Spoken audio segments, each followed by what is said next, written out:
This is an example of one that I showed at the hearing recently. This is a spherical orb, metallic, in the Middle East, 2022, by an MQ-9. I will come back to the sensor question that David raised here in a moment. This is a typical example of the thing that we see most of. We see these all over the world, and we see these in making very interesting apparent maneuvers.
Hello, everybody. How you doing?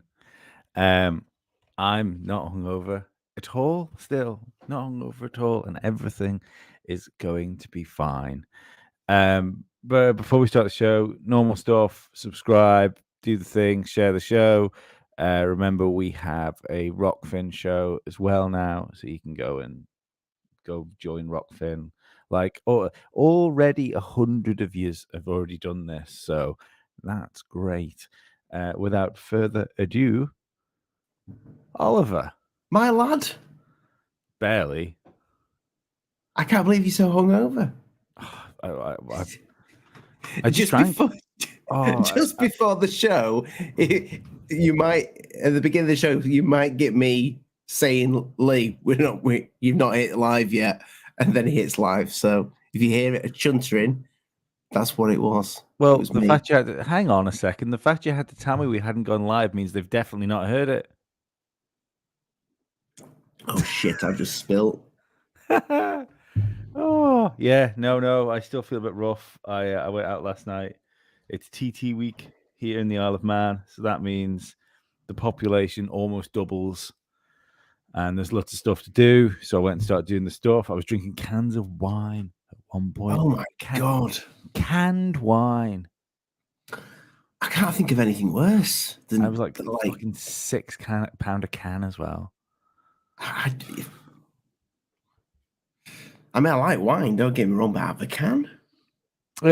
Joe, was the weirdest thing about it. The weirdest thing was that it, because it came in like a Red Bull type can, you know, like the sort of the long thin cans, and because it was in just a can in general, but that especially, you drank it and you were expecting gas.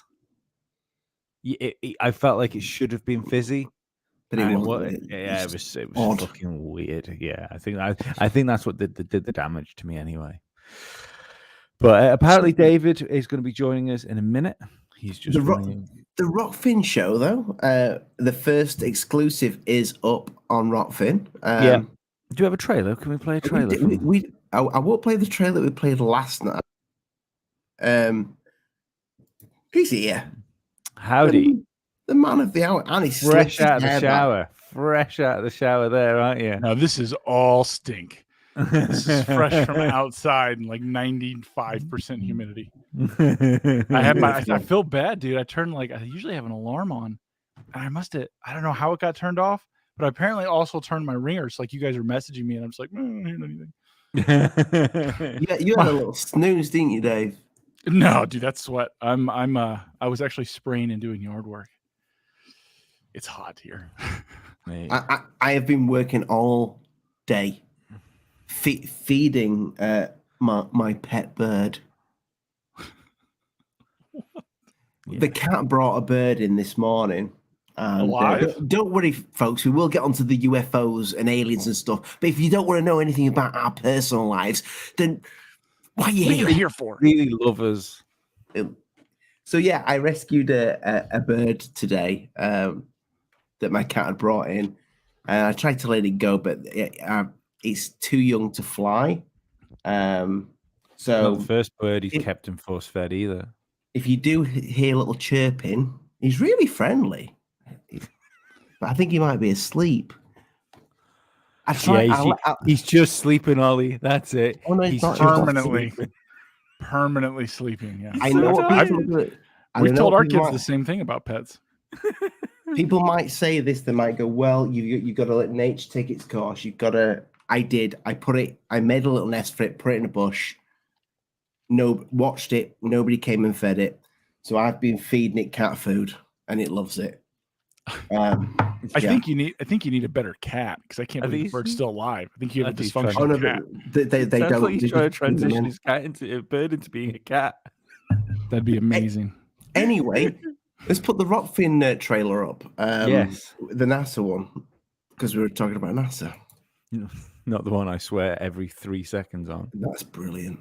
That presentation wasn't to debunk that UFO. That presentation was for the end, where they said there are unknown aerial phenomena. Yeah. Because can you imagine, right?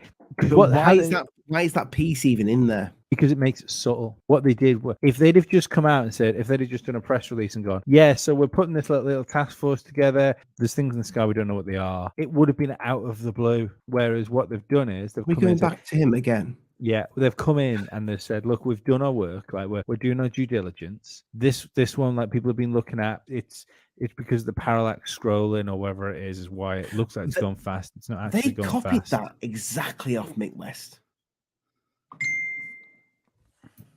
Yeah.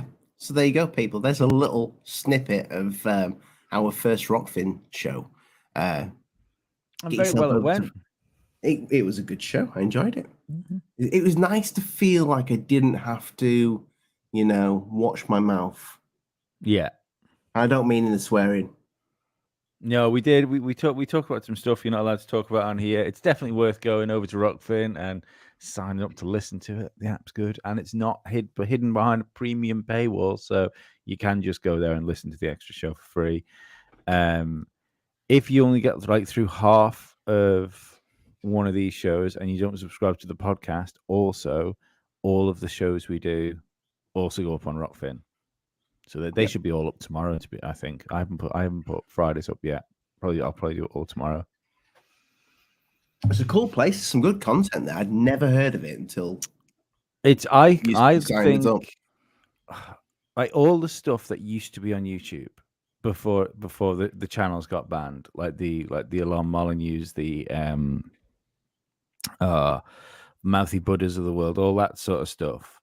They've all gone to Rockfin. That basically, like that's where all. I mean, you can find that stuff on BitChute and Rumble. I find Rumble's maybe slightly harder because that's broader, and I find BitChute is a little bit. I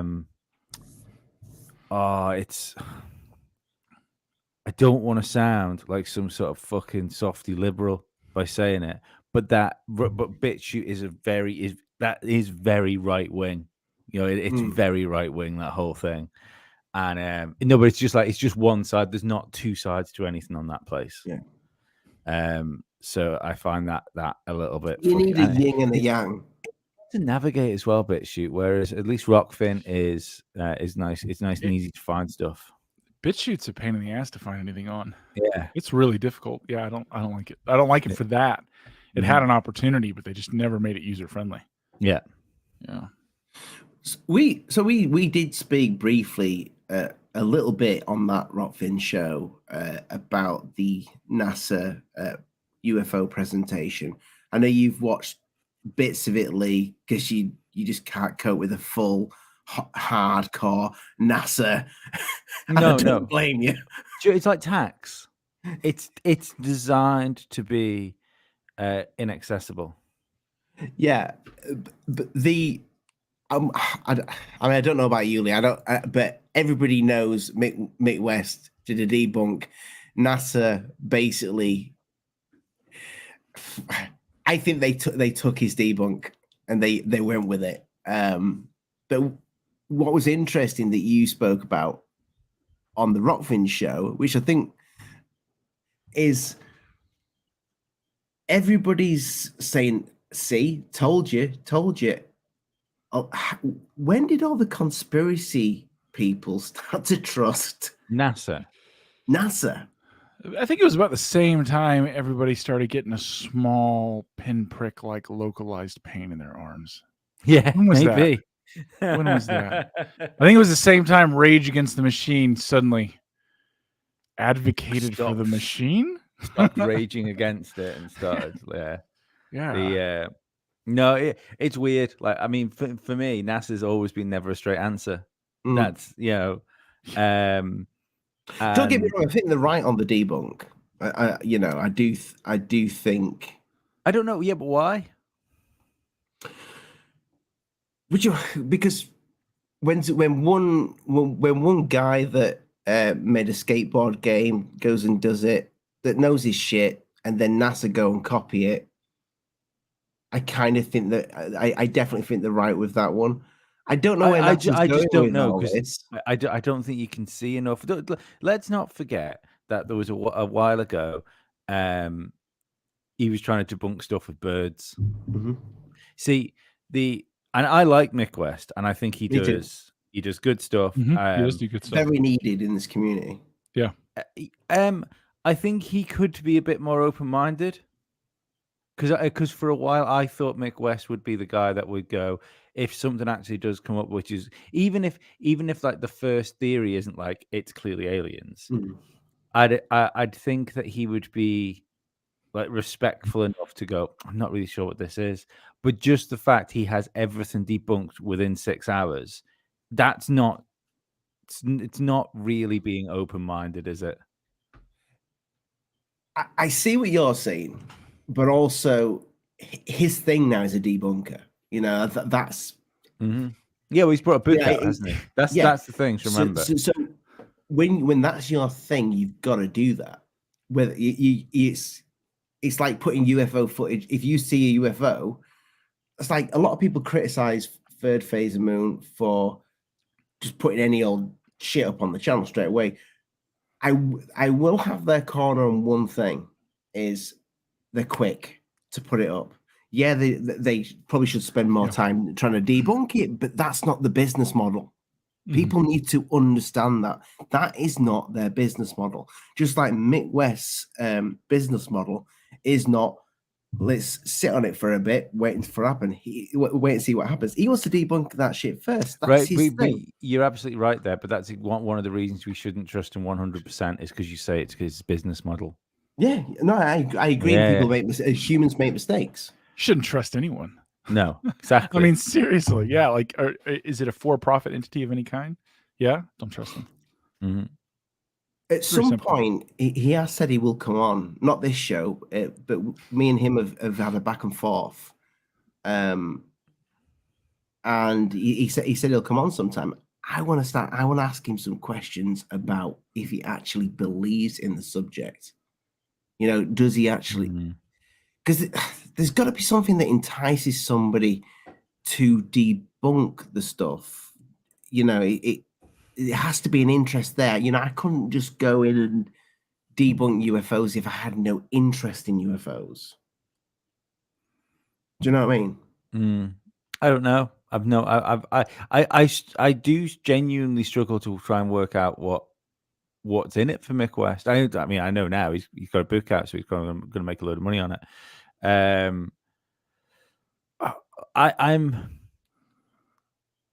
He's probably made a lot of money with Tony Hawk's, to be fair. I mean, yeah, I'm sure. I'm sure he made a good chunk of money with Tony Hawk's, but like he's, I don't know how much. Do you know what I mean? It's not, he was a developer in a studio. It's not like he owned the studio and stuff. I think he was quite high up developing that. Yeah, and I'm sure he was on a great salary as well. But it's, I think, I don't think this would be like the story of when Tony Hawk's game sold and they gave Tony Hawk's his first check of like $8 million. I don't think we're talking that sort of money that's been made. But my problem with Mick West is, like, I think I said this on the Rockfin show as well. Anything that it's easy to accept stuff that goes to normalcy bias, and especially in this situation. So there's two things. If you're looking at things that are like extraordinary, then you've got to be careful of two things. One, believe in everything, because that's just ridiculous, especially when you talk about spaceships. You know, the idea that we see these pictures of lights and then you immediately go, well, it's clearly an alien. That's stupid. But also, if you get something that can't be like easily explained, but then you just take the first like logical's the wrong word, but you know what I mean, like grounded thing for it. I think that can be just as dangerous, and I think that's kind of what Mick West does, because he himself is fine. You read his chat, like the chat that the people like Mick West followers are pricks. They enjoy self-important, like victims of illusion of knowledge. Like you've never. Who is sorry? Just when you read the chat, his supporters. You know, Right. like he's got this pseudo intellectual like army that seems to follow him around and like are ready to pounce on anyone that suggests maybe he's wrong and stuff. You know, it's a little bit culty, but I suppose everything in this field seems to be a little bit culty. How does he make money on it? Or is his videos monetized? Yeah, I mean, I don't think the YouTube would make a lot of money. Either. I mean, at the end of the day, I like that he's in the field, because there's, you know, myself included, so many of us that love to give the benefit of the doubt. On the other end, you need someone who doesn't believe anything to weigh it out. That's totally makes sense. Yeah, it's welcome. Sheila, looking good, by the way. I love the what is it? Transformer face. Borg, yeah, the Borg look is rocking for you. Yeah, Borg. Machina. I really like Borg women, you know. I didn't know that. Wow. Yeah, I like Star Trek. And looking at the. I didn't even guess it. I'm not hitting on you, Sheila. Don't worry. I'm just British. We hit on everybody. We're just flirtatious beasts. I didn't know women was going to be in there. I mean, Borg man, ladies, Borg ladies. Whatever. I wasn't even sure adults were going to be in there. No, but I do have a crush on Borg. Yeah, as a Trekkie. No, I'm actually with you on that. Yeah, they made the bald chicks hot. Yeah, it was a thing. Definitely a thing. Yeah. Did I tell you I lived in the same town? Did you ever see Star Trek Voyager? Yes. You remember Kess? Yeah. I've seen all the Star Treks. Yeah. Okay. So you remember Kess, right? She was on Star Trek Voyager for a little while. Yeah. So she's gotten arrested around here several times. Has she? What for? She get naked and fight the cops. Amazing. She doesn't look like Kess used to. Oh. She was the one with the short hair that was the doctor, wasn't she? The assistant to the hologram. Yeah, I remember. Yeah. Voyager was my favorite. Really? That was my favorite. Yeah, that was my favorite Star Trek. Oh, I like Deep Space Nine. Deep Space Nine was great as well. Yeah, but I've tried to go back and watch that. That's a rough watch now. They all are. Yeah, but there's something about like the Lost in Space story of, you know, a load of people like separated from the rest of humanity. I think it's just the perfect sci-fi environment, isn't it? Yeah, I was a big fan of Stargate as well. Yeah, I like a bit of Stargate. Do you know the best thing about Voyager was? Because it wasn't done now, you got to have a female captain of a starship, and everyone went, "Oh, right, that's cool," and then carried on with the rest of their fucking lives. I like that she was really hot in kind of an authoritative way. Yeah, like a teacher, like a hot teacher. Not so much a teacher, but like, I don't know. Janeway, wasn't it? Yeah. Yep. Oh, yeah. Yeah. I don't know. Wasn't her name? Too much about me on that. Captain Janeway. Captain Janeway. But was Catherine it Janeway? wasn't it Catherine Janeway? Wasn't it two? Captain Catherine? I don't know. Catherine. Captain Oh, Catherine Janeway. not sure. I mean, they I were in the think- future, but I don't think they used the first name unless they spelled it differently both ways. I'm convinced it's so good they named it twice. Well, we should make that a thing. Like, we now just double down on that's exactly what it was. And anything that it says contrary is Mandela effect. Yeah, it's that Yeah. we can't be wrong anymore. It's exactly we can't right. be wrong. So, why do you think NASA's addressing it now? That's an interesting. That's a great thing. question. Yeah, I've no idea. I don't even have anything to. I see.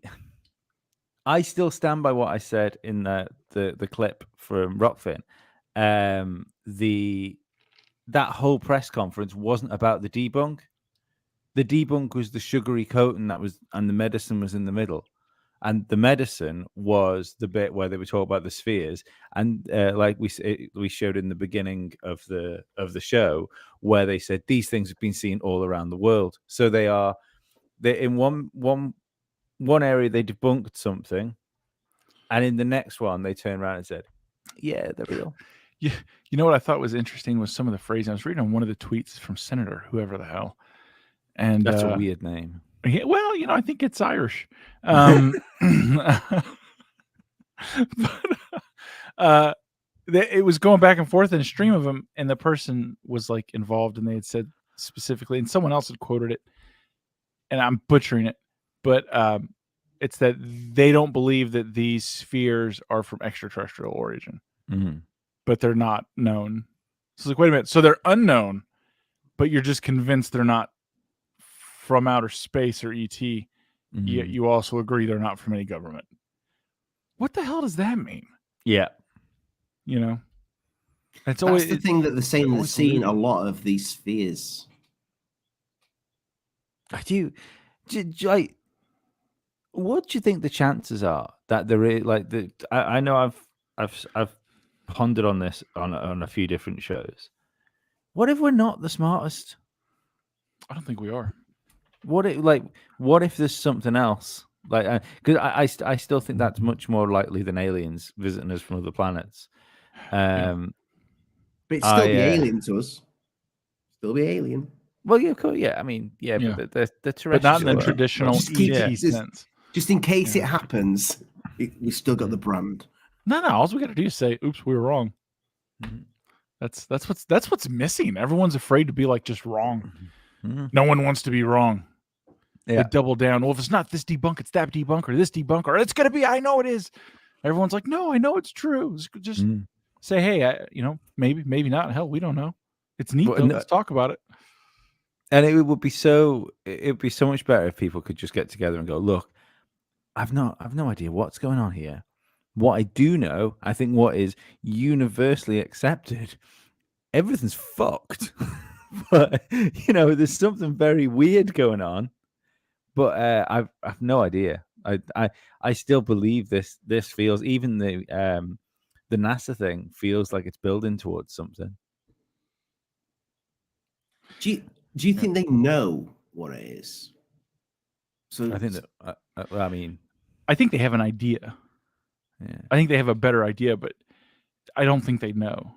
And another thing is something that always bothered me. I forget the name of the thing. I just came in again from working yard. I'm all sunburnt in my brain.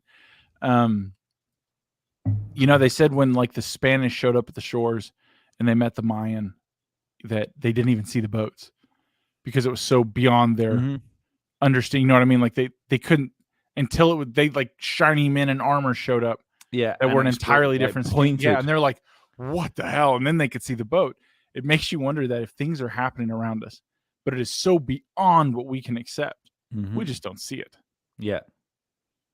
And it sounds like such a strange thing to do that, and I think I think it takes some humility to realize that that's a possibility. But you've got to think if something if something really traumatic happens to you, your mind just goes, nope. And it just will not address it. I can't function as a living animal if I address this because we are going to go nuts. and your brain compartmentalizes it and does whatever it does, and you never think about it again. It's the same way as like think of death, for instance.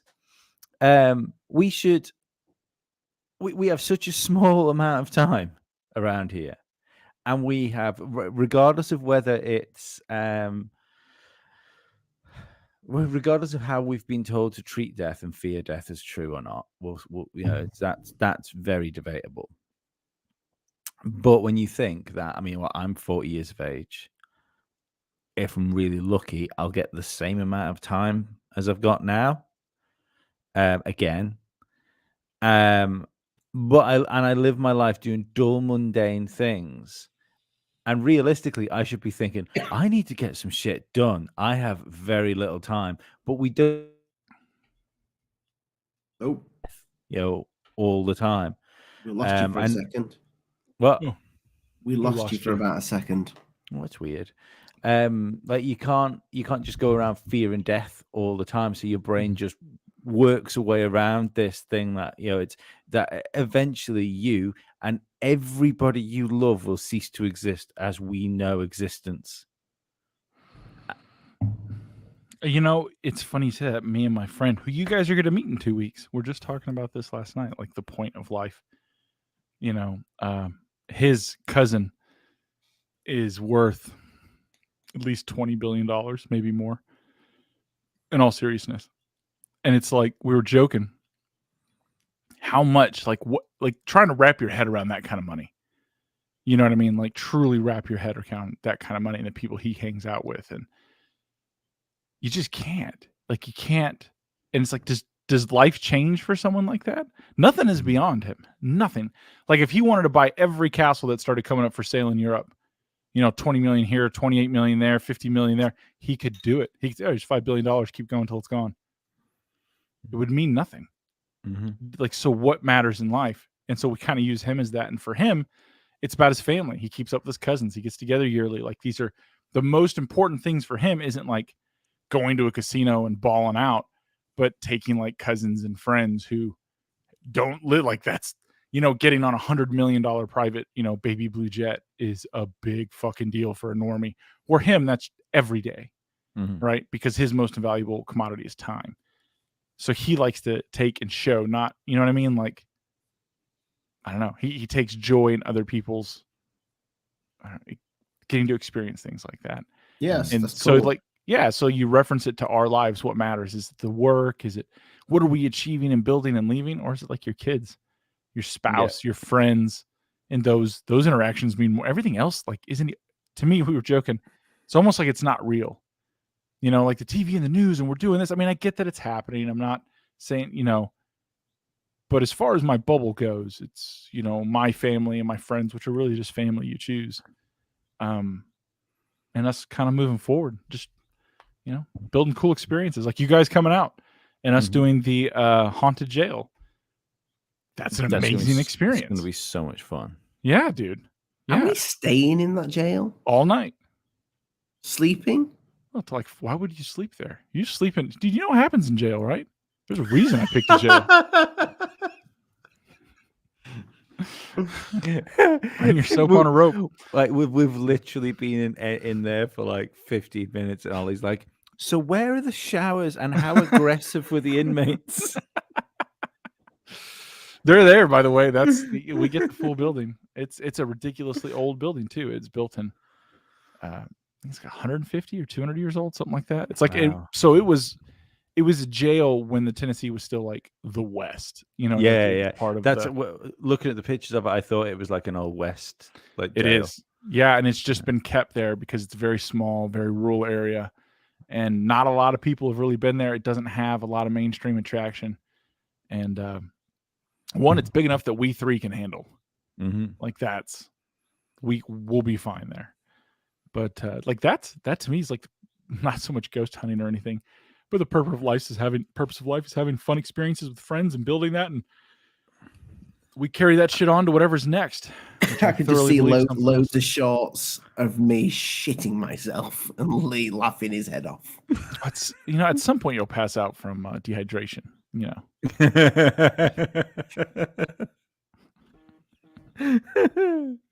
No, I'm really excited. I can't. Like, it's under 2 weeks now. Under 2 weeks. Under 2 weeks, blimey. Mm-hmm. Yeah, it's gonna be fun, man. Yeah, just get in there. Still, I've been saying that passport's still not here. You better get there. No, it's good. Like, that's it. So, like, for people like Mick West, you know, they're on the opposite side. They're trying to debunk. They, you know, arguably educate the foolish masses who believe anything. All right, I get that. They're nothing against him. He seems like a very nice guy, but it's the same guy that if you go to a magic show with, he's constantly, well, I'm sure he did it like this. Dude, just shut up and enjoy the magic show. Yeah, just relax. You know, there is definitely an element of telling people Santa Claus isn't real about Mick West. That I don't enjoy that. In the same way, I don't enjoy especially now, but even when I considered myself like an atheist, I didn't enjoy the joy atheists take in trying to tell people that their beliefs are wrong. That's just their form of evangelism. Mm-hmm. The same thing they hate. Like, I hate when you people evangelize in the street. You do it everywhere, all the time, every day, on all everything. That guy's just doing it on a corner. I appreciate that. You know? Yeah, he's not following me to the bus stop. Yeah, no, it's really weird. But no, I don't know about the Mick West. I mean, I still believe that maybe there's an element of Mick West which is like control. Maybe I don't necessarily think he's on the payroll of anybody doing what he's doing, but I do feel like he has been given a inflated platform. Like, why Mick West? I like what. Well, I mean, that's an excellent question, but I like what Sheila put there. Sheila Alien says he's showing respect for UFOlogy by debunking the nonsense. Okay. Mm-hmm. But what is and isn't nonsense? It's like there's things that are obvious and things that aren't. And you have some of his claims, like, yeah, it's like, okay, that could logically be it. And then everyone's like, oh, it's fact. We move on now. That's the issue. Whoa. Yeah. Wait a minute. You have an idea. He's putting theories across. If it's even a theory, it's really just, most of it's just kind of, I think it could be this. It's just an idea. It's not like a thought out theory that we're then going to go test or replicate and then it also calls other things into question, like pilots who see these things in radar contacts. Like, have you ever sat, like, you know, Mick, have you sat in front of a radar screen? How many contacts have you ever seen? How many of these things? Well, none, ever. But I know that you don't know. You don't know. He knows, right? Could he be wrong? Absolutely. But you have to also accept that you could be wrong, which is not part of the other side's thing. But, you know, that's fine. I agree. I think he is doing a service. I think that's also kind of went from a service to his shtick. Mm-hmm. And well, you see that's the thing. Like the one which I mean I've no idea. Like the one that was debunked on NASA. I've no idea if he's right or not about the scrolling and actually being a balloon and it moving slowly.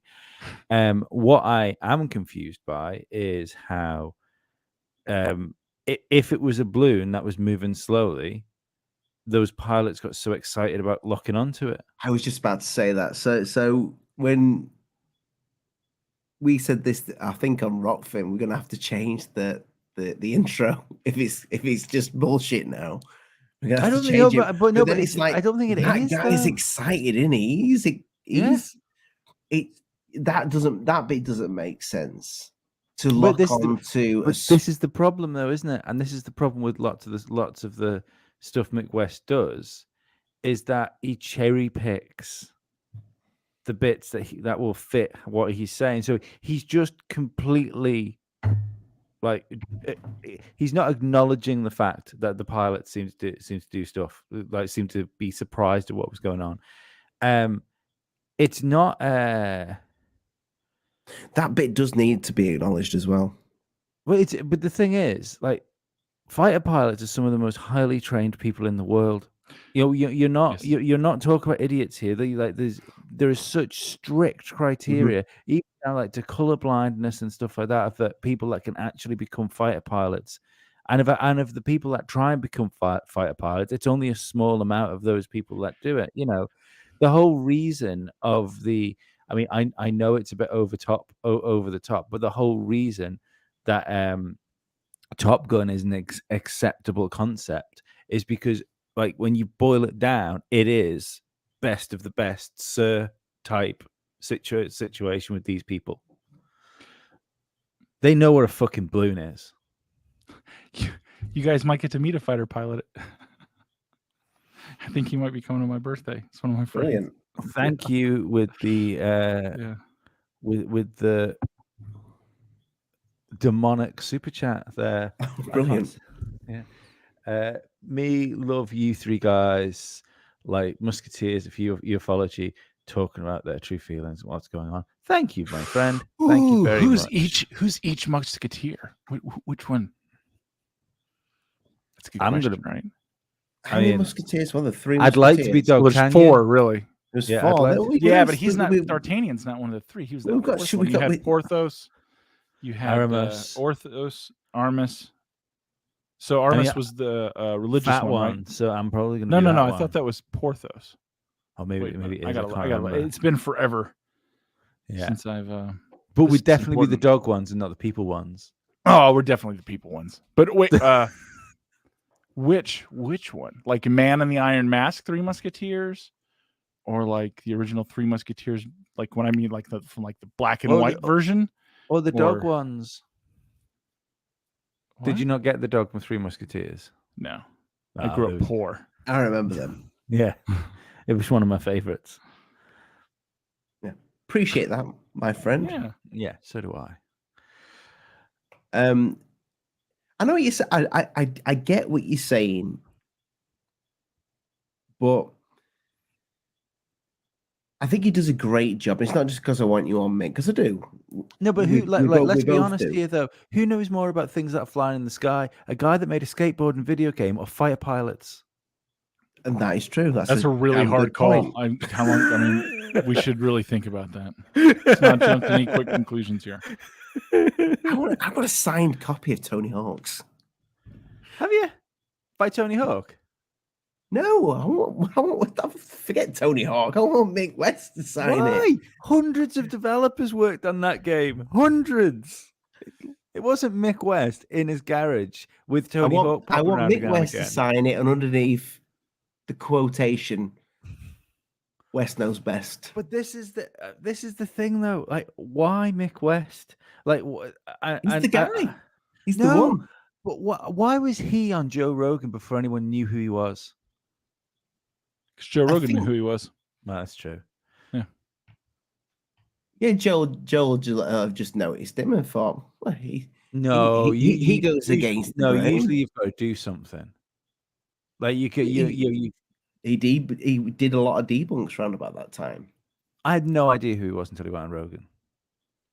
No, me neither. To be fair, I lie. I do lie. Mick West has commented a few. I found out who Mick West was on a really, really old, I think it was his Security 10 debunk or a third phase debunk, and he said, great job. And I think he subscribed, and I thought, who's this guy with all these subscribers? Because you can look at your subscribers. And that's when I checked him out. All right, so we got to go back to the 3 Musketeers things. I think it's important we sort this out. So you got Porthos, who's honest, slightly gullible. He's the extrovert of the group, enjoying wine, women, and song, though he's often seen as the comic relief. He's extremely dedicated and loyal towards his friends. Stands out for his physical strength and size. Oh, unlucky, Ollie. Really? Some guns here. And then you got Athos. Let's see, where's the description? Oh no! Come on, Dave, pull it together. It's pressure. I know, man. My brain's still not working either. Like, I think I'm speaking and I'm not.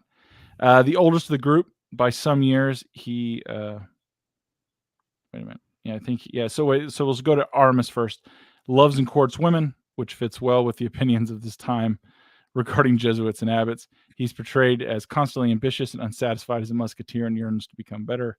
And then when he does become like an officer, he wants to be a soldier again. He became the soldier because, and blah, blah. He had misfortune caught. You know, it's kind of women fight. He's very, very skilled fighter. And the other guy, Athos, is the mysterious one with mysterious background that somehow links him to like the Dave. bad guys. I'll take that. You can have mysterious spice. Ollie, you can have strong, funny spice. I will take Shagger spice. So I would get Athos. Ollie would get Aramis, and you'd get Porthos. Yeah, we have no D'Artagnan. Stu can be our D'Artagnan. D'Artagnan. Yeah, Stu. Yeah, why not? I'm glad we figured that out. I feel better about everything now. Go.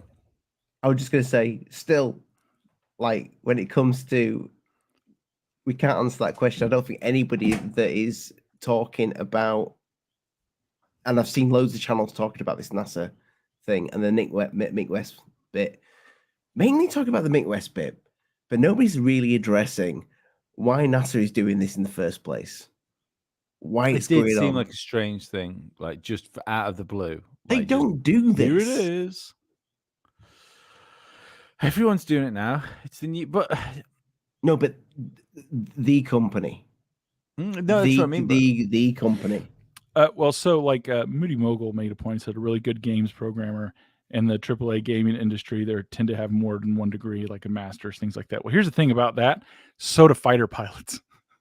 They don't just have one degree. They'll have an MBA. They'll have a PhD.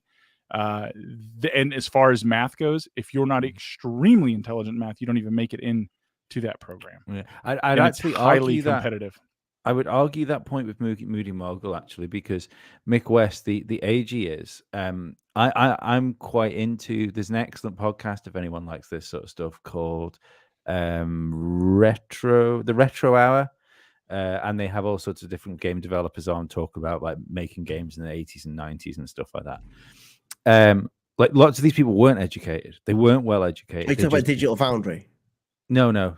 It's this is called the Retro Arts podcast. Lots of these people, and by not well educated, I don't mean stupid either, but they were just really into coding, and they taught themselves how to code because those degrees didn't exist when these people were doing these things. So I don't. It's not. If anything, I argue maybe it comes with a lack of life experience because they had to teach themselves what they were doing. That's all they fucking did. That's why. That's why the whole idea of like the introvert coder, isn't it, or the introvert game nerd, is because that's all they were doing. So yeah, I don't.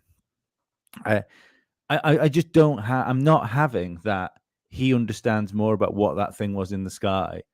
That doesn't mean he's wrong. I'm just saying I think the pilots know better than he does.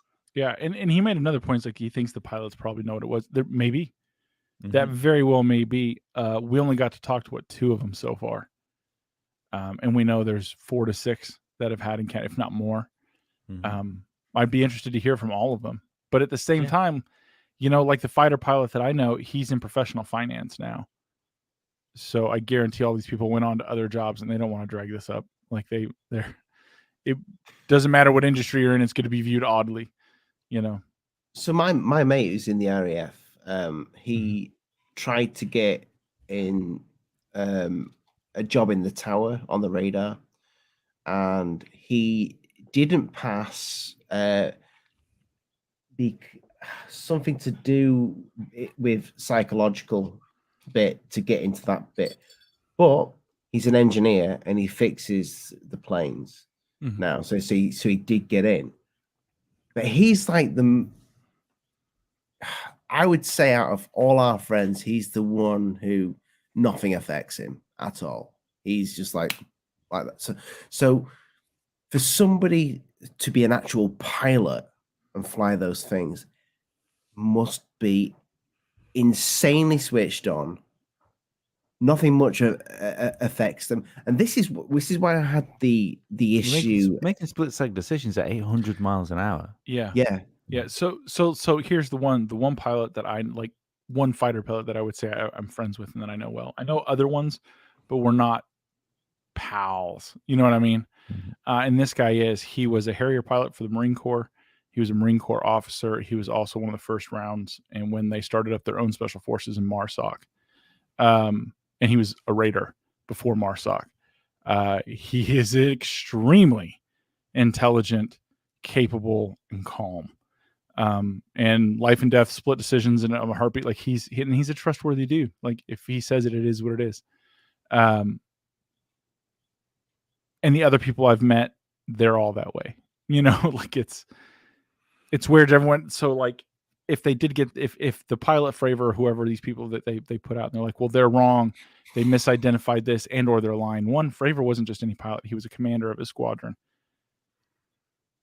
And as I understand from my friends that were officers and things, a lot of military officer positions and whatnot have a lot of politics involved, except when it comes to things like that, whether you're in special forces or you're a fighter pilot with a squad, like suddenly politics, they don't let it play in that because of what those guys do and that they will die.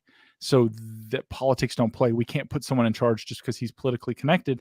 We need to put the best guy in charge so everybody goes home. And we care about them going home because we have spent millions of dollars teaching them how to fly this jet. You know, every second that thing's in the air, it's costing money. His training cost unbelievable amounts of money, not to mention paying him and feeding him, clothing him, you know, getting him like all that stuff costs crazy money. So they're very vested in getting very sane, competent people and allowing them to rise to the ranks for the most part, unmolested. Mm-hmm. Yeah. It's just so much money invested, you know. It's like when the needle pricks were a thing in the United States military, and they had a lot of guys thinking about getting out. And then you had a lot of guys that were, you know, tier 1, tier 2 guys. They're like, well, I guess I'm going to be out. And then you had all these officers saying it's going to take years and an unbelievable amount of money to replace what we're about to lose. We need to think about this, or we need to figure out pressing charges or get money back, or like we have to leverage something against them. That's when things got squirrely here. It's interesting, man. It's interesting that people so casually will disregard. And I'm not saying, people are just people, right? Doesn't matter their profession.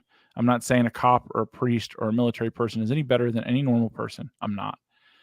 But I will say that someone who is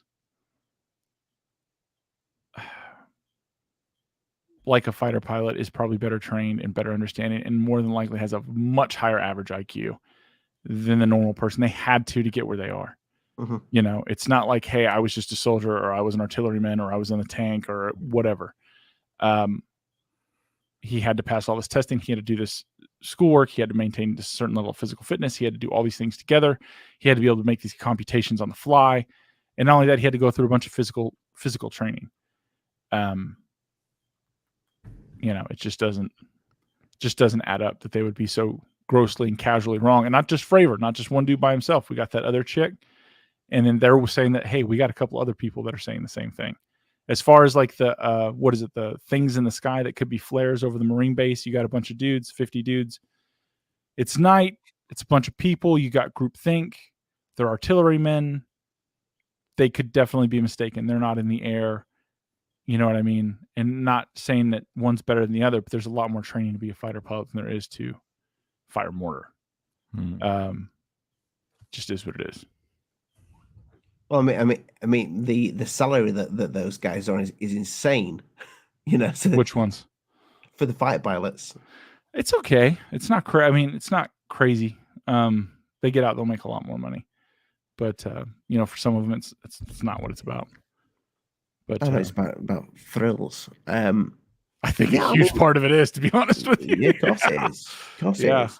So we're getting the pilots over here that are coming out saying they've seen things, Navy guys. Do you think that we're going to see somebody from NASA come out and say that they've seen something? No. No. Not at all. Nada. Mm-mm. Because at the beginning of I don't know if you noticed this at the intro. I'll just quickly put it on again. You can see the graph at the beginning where it's showing the average of what they see. This is an example of one that I showed at the hearing. Don't have the graph. I will find the graph. I thought the graph was there at the beginning. I must have cut it off. But they were showing space. Nada. You know, I'm pretty sure if these things are about, they'll see them in space. Yeah, I mean, I guarantee that people that are in space will have seen something, whether it's a technology of some kind. I don't know, but I bet they have. I mean, there's reports of it, but they don't report back on it. Oh man, see, that starts going towards another thing. Like, are they there? I was just going to say that. Are they? See, my issue is with the idea that we're being visited by crafts from other planets, is at least what we're being told, that this has gone on for hundreds of years. You know, this is not a new phenomenon. It's at least been going on for the last X amount of decades. You know, it's like we're talking our grandparents. Feed my bird.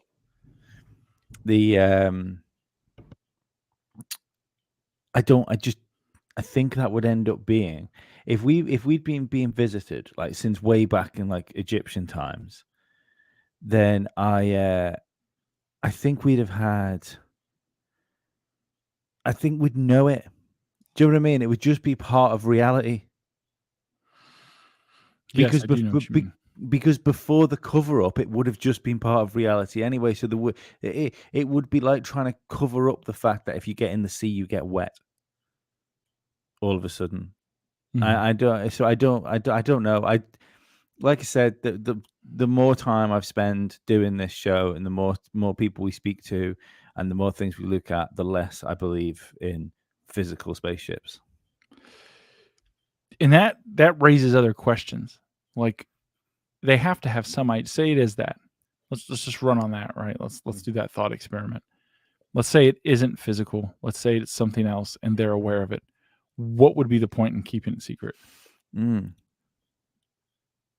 definitely stuff going on that we don't know. I mean, I was reading I've never done it before. I knew what they were, but I know. You're not bringing that bird, man. You're not bringing that bird. Yeah, I'll eat it in front of you. Can't hear you. Yeah. How can we make him clap? My cat. My cat did eat him.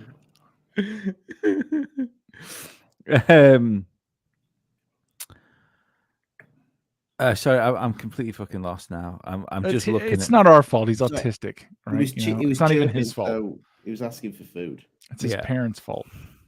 You want to go back in? No, I mean, the thing is, why would they not? Well, why would they not what? Why would they not tell anyone? Why would they actively keep it a secret, or better yet, initiate a disinformation campaign to make it believe that it's something other than what it is? That's really what it seems to be, right? Yeah.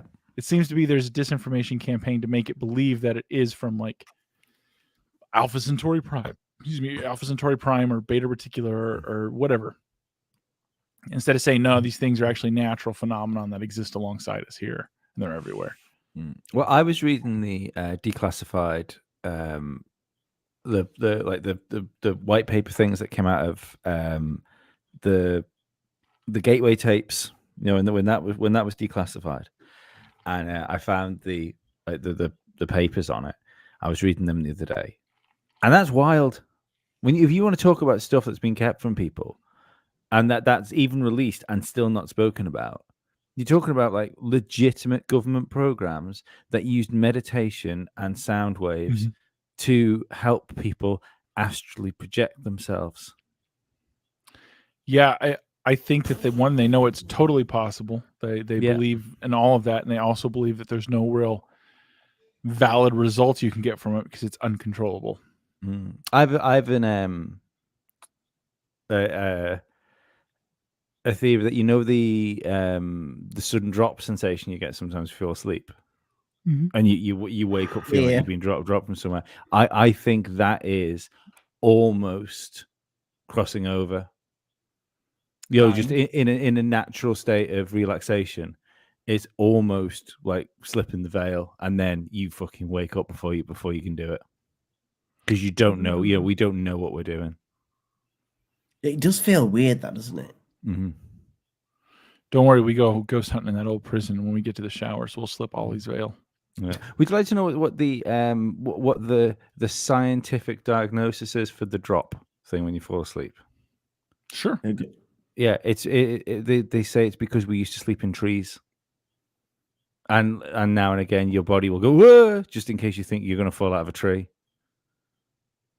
That's doesn't make sense. That's the official explanation. Why did we sleep in trees? Because tigers will fuck you up. They will. They are murder machines, man. They are murder, and they fear nothing. Yeah. Yep. Accurate. It's like that old thing is like why does every single human have a awareness of the dark? Because you can't see. But yeah, there predominantly rely on eyesight. Mm-hmm. But it's funny we're talking about different. This. Could be. It's funny that we're talking about this in tigers. So again, me and my buddy, who you guys will meet when you come out, we were talking like why we shouldn't be trusted with as much money as his cousin has.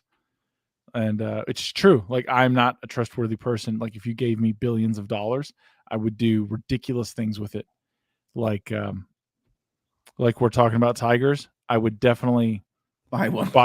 Oh, dude, I would buy hundreds of tigers. All right. And I would give them unbelievable amounts of human growth hormones and anabolic steroids. All right. For like the first year of their growth cycle. So they are jacked.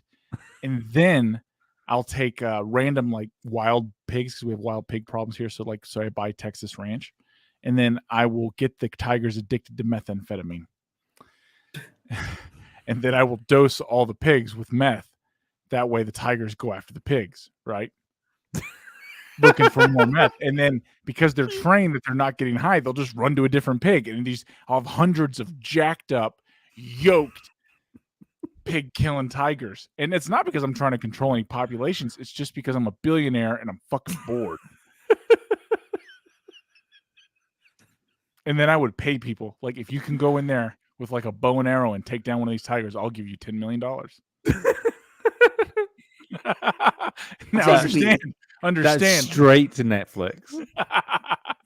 Would you book on one of the spaceships just to go up? If I had the money, absolutely. Would you? I ain't got that kind of money.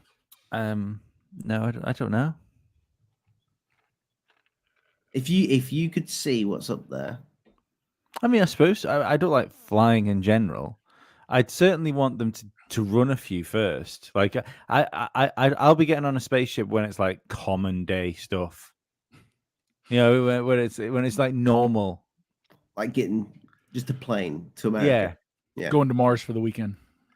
I've never been a great believer in early adoption of anything. So no, they say Mars is 25 years away, possibly. Maybe less. To send people. Yeah. It's not going to happen, Ollie. Same as we won't be going back to the moon. That's not happening either. I don't know why. I'm not going to get into a big flat Earth thing because I'm the bear, but I unless you're 5 years on the flat Earth, but whatever. That can will be continually kicked down the road. 5 years. Bullshit. 5 years back to the moon. Bullshit. It wasn't every president has been supposed to take America back to the moon. I'm going to clip this bit for the intro for when we do the live stream. Yeah, it's not going to happen. Bullshit. It will. It Bullshit. won't happen. We will not go back there. I don't believe it. I don't know why. I don't know what the thing is. I don't know what the reasoning for it is or anything like that. But something will happen. They lost the technology to take us back to the moon. It's too painful to build it back up. But yeah, that's etched in my mind. That when you heard that, were you like, I just heard this from NASA? Run that back again, champ. That's what I remember thinking. Run that back again. Let's talk about this. I don't. Well, do you know that it's weird, right? Do you know that it's weird that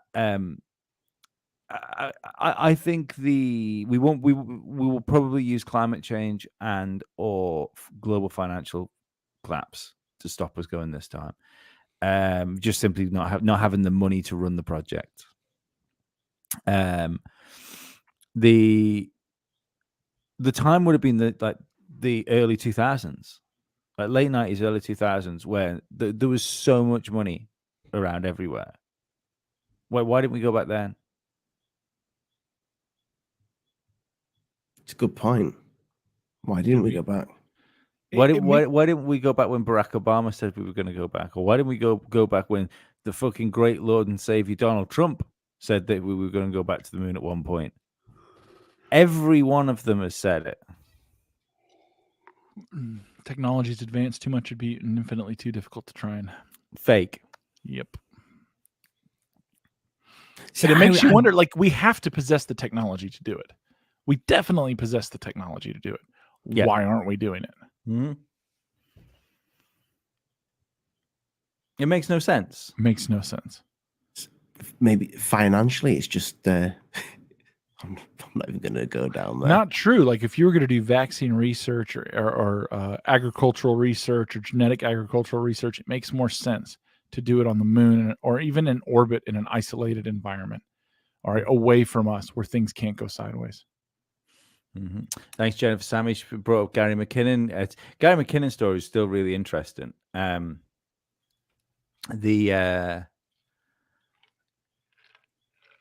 mean, he said he saw a picture of a UFO. He also found a manifest on the NASA things. We should do a show on him. We should absolutely do a show on him. I don't know who he is. Oh, you'll fucking love this, Dave. In the 90s, there was a British. Thanks, Jen. I'm going to call him a hacker, but he wasn't like. He did shit we could have done. No, but he did shit we could have done. He had a script that he could install remotely onto other computers. They would run a password search on it, but it wasn't like cracking passwords. His software would look for computers that hadn't had passwords changed. So like if you get a new router, it's always password. The password is password, and the username is usually username. Mm-hmm. That was apparently like fucking commonplace in NASA for them not to change the passwords on any of the machines. So he got in. He was rooting around. There was other people there that he was rooting around with as well. He said he was speaking to Russians and Chinese people that were all there, rattling around. You here as well, hey mate? What's your name? Yeah. He says he found this. Obviously, this is back in the 56K like modem days as well, so it was no broadband. He found a UFO photograph of a UFO, which was like a satellite image looking down on something, probably a lot like what we've seen, that's come out of like the sphere and stuff like that. He also found a flight manifest that referred to non-terrestrial officers, and there was a project called Solar Warden. Mm-hmm. Which I believe it suggested that we have ships in space with hundreds of people crews, like human motherships, for instance. Then where are these people? Where are their families? Exactly. They tried to extradite him.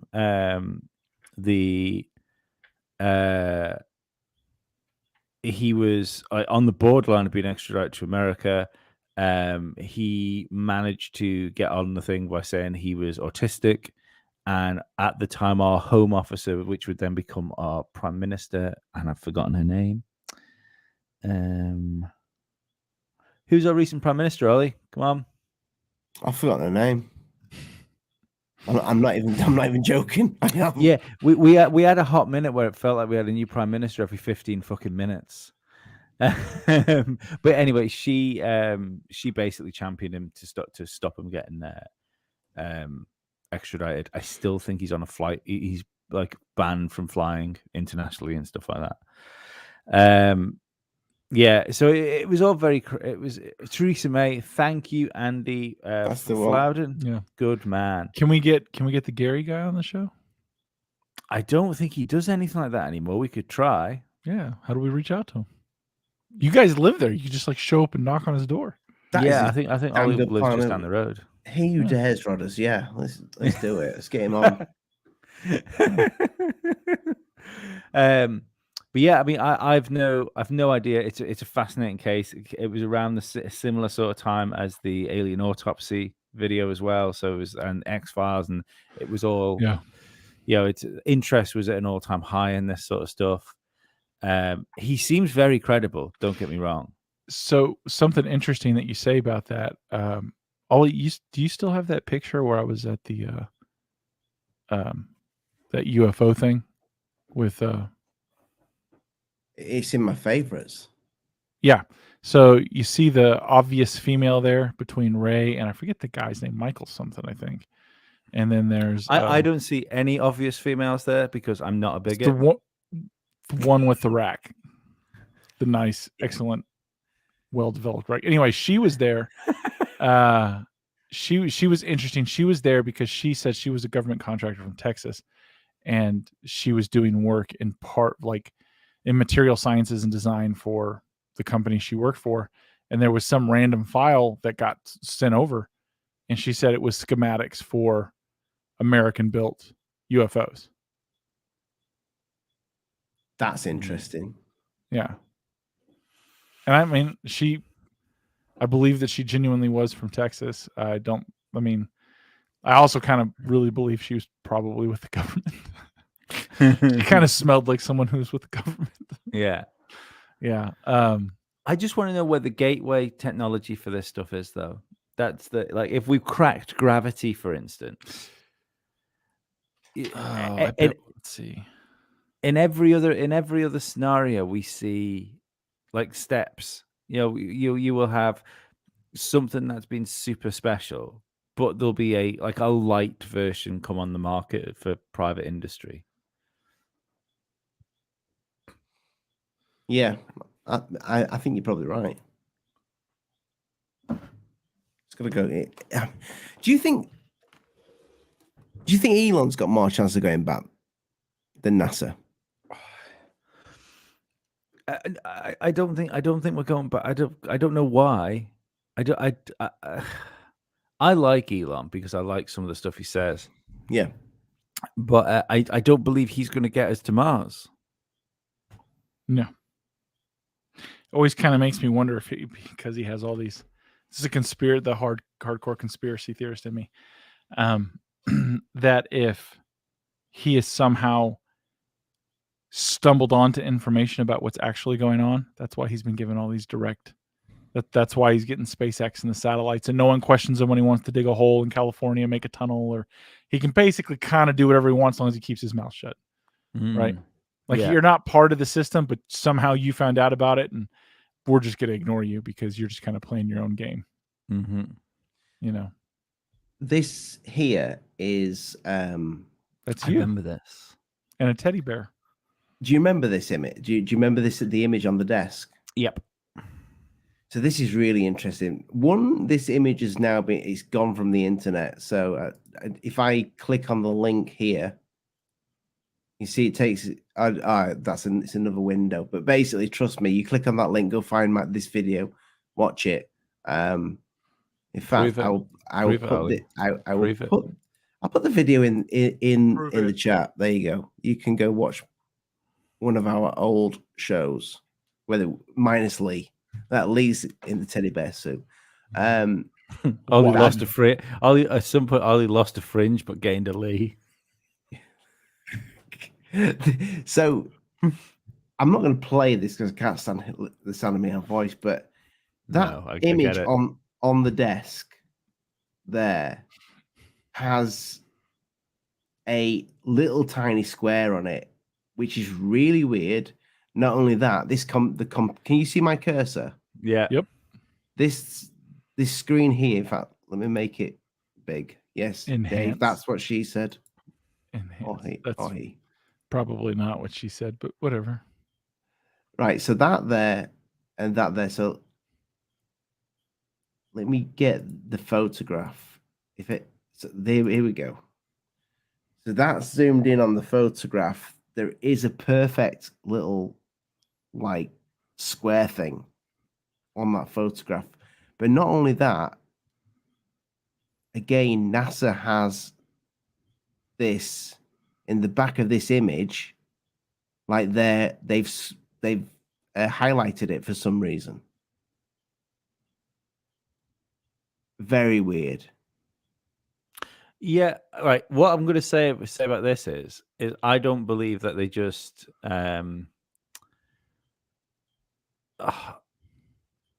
when they're taking pictures like this of people, Mm-hmm.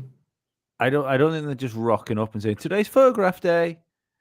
You know, like these things will have been set up. You know, they're gonna we need content for the website. We need to do this.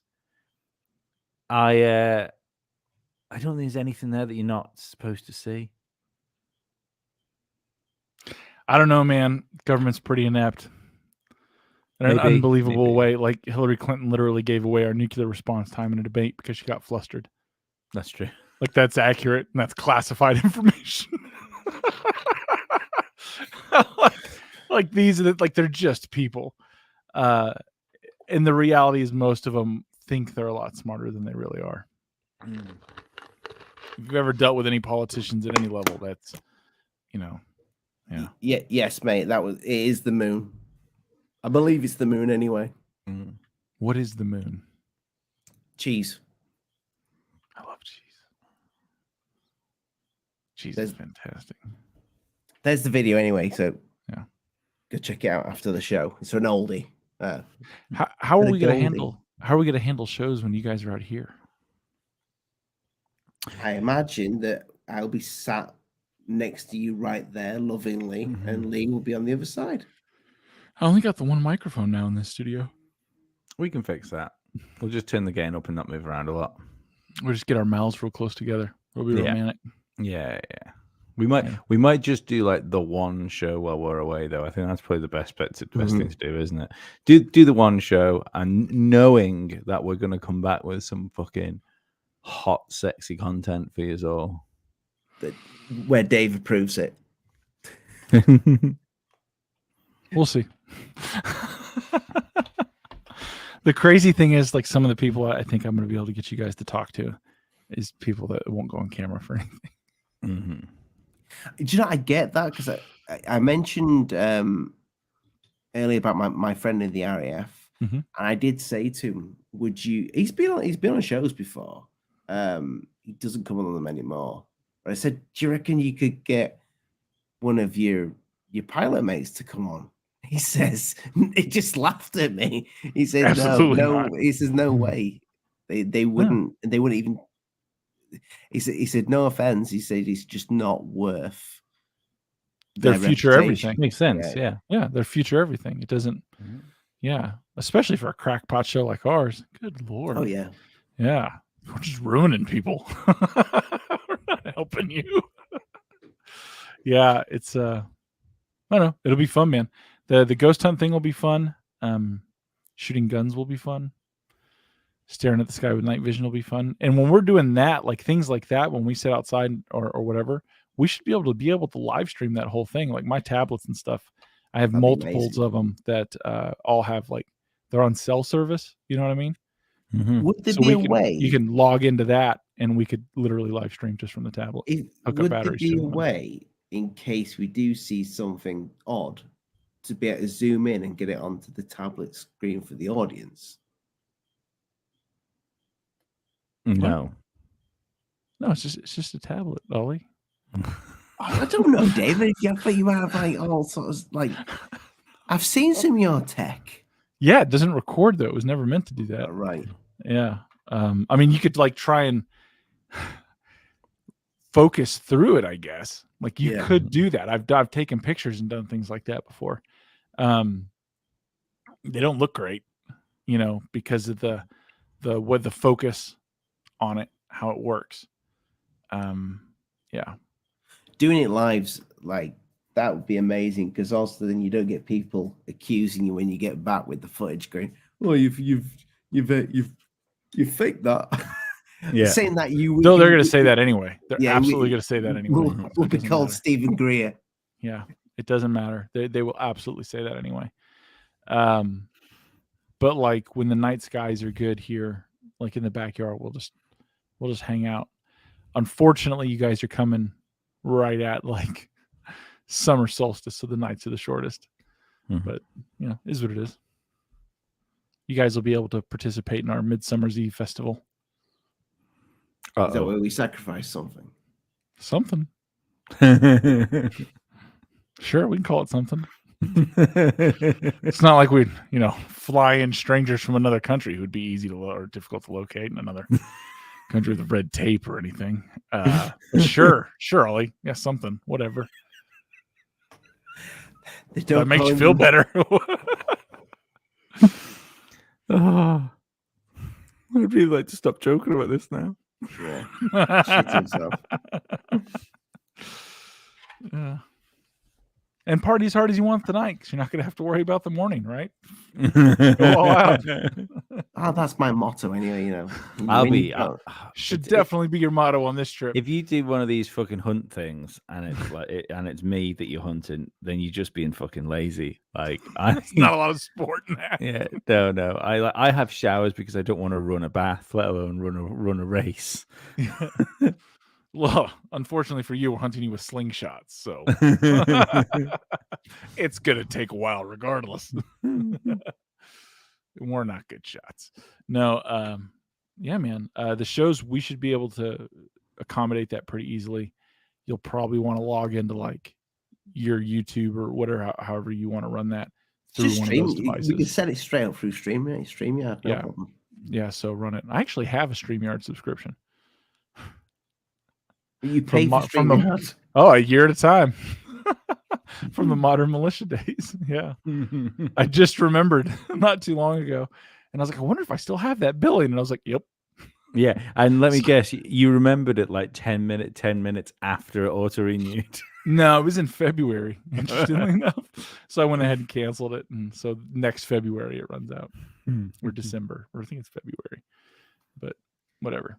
Yeah, man. No, it'll be fun. It's gonna be a good time, man. Now that we got the thing booked, yeah, it's gonna be a long night. It's Sunday night. It'll be good. Yeah. Yeah, for people in the chat that might not know do we go happening. back on Monday? Is that it? Or is it What's Tuesday that? we fly back? You fly back Tuesday. Yeah.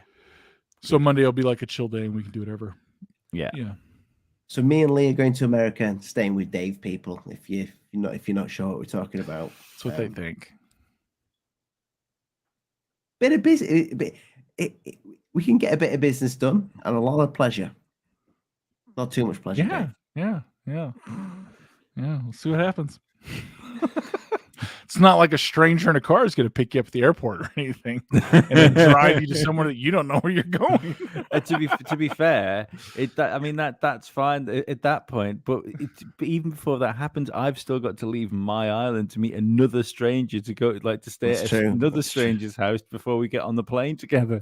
But let's be fairly, if somebody's going to do something bad to you, which one of us do you think it's going to be? You're not scared of motorbikes, are you, though, isn't Lee? it? Well, that's a good point. You're fine on the back of a motorbike, aren't you? I've never been on the back of a motorbike before.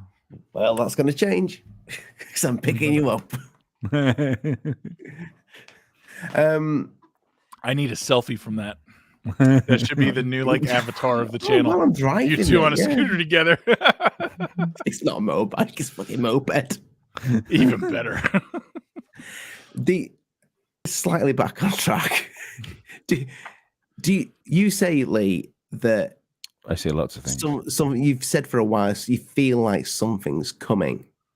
I Do you think that do you think feels obvious. That Do you think it will? This with the NASA thing is just like one of the like part of the mixture, I mean, it and feels it's going to like be it. them that's Yeah. going to do an actual. Do you feel like that something's building up and they will say something? I know a lot of people didn't think they said a lot on that press conference. For people who are already into UFOs, then they probably didn't. But for my mum and dad, for your mum and dad, you know, for people's friends and family that don't have a clue Do you about have this the clip? subject, they said a lot. Do you have the clip that we play at the beginning of the show? Yeah, Just to hand. Just play that just quickly. Okay. This is an example of one that I showed at the hearing recently. This is a spherical orb, metallic, in the Middle East, 2022, by an MQ-9. I will come back to the sensor question that David raised here in a moment. This is a typical example of the thing that we see most of. We see these all over the world, and we see these in making very interesting apparent maneuvers. So, I mean, that to me is the meat. Like he's not. It's what he's not saying there that's the interesting thing. Like, we see them all over the world. Mhm. So that suggests it's not a single nation if you see them all over the world. Mm-hmm. And isn't it interesting, the whole? I was thinking this the other day. These spheres. I mean, have you seen Oblivion with Tom Cruise? Yeah.